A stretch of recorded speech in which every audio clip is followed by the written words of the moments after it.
Okay, this is another simple question from the tutorial, so I just take it. Flow through a well-designed contraction or nozzle is nearly frictionless. Suppose that water at 20 degrees Celsius flow through a horizontal nozzle at a weight flow of 50 Newton per second. If entrance and exit diameter are 8 centimeter and 3 centimeter respectively, the exit pressure is 1 atm. Estimate the entrance pressure from Bernoulli equation. So this is just a revision for the Bernoulli equation. So we have condition number 1 at inlet and condition number 2 at outlet. So and then we take, for example, density of water is 999 kilogram per meter cube. So and then the weight flow rate is 50 Newton per second. So this is actually the m dot g.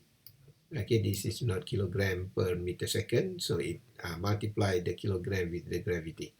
So we could have this one, 50 is equal to m dot g equal to rho avg. So and then we could find the velocity at point number 1 here. So it is equal to 1.02 meter per second.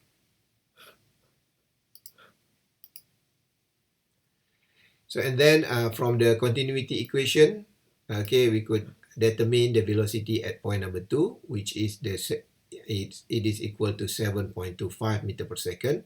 And then we could use Bernoulli equation just to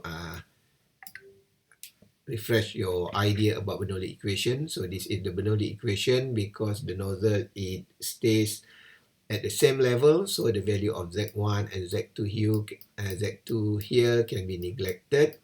So we substitute everything, so we could calculate the pressure P1 here is equal to 127 kilopascal.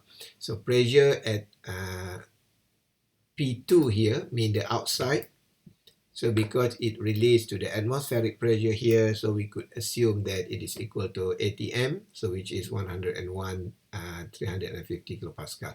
So if you are using 101.3 kilopascal, so the value here is actually the absolute pressure. So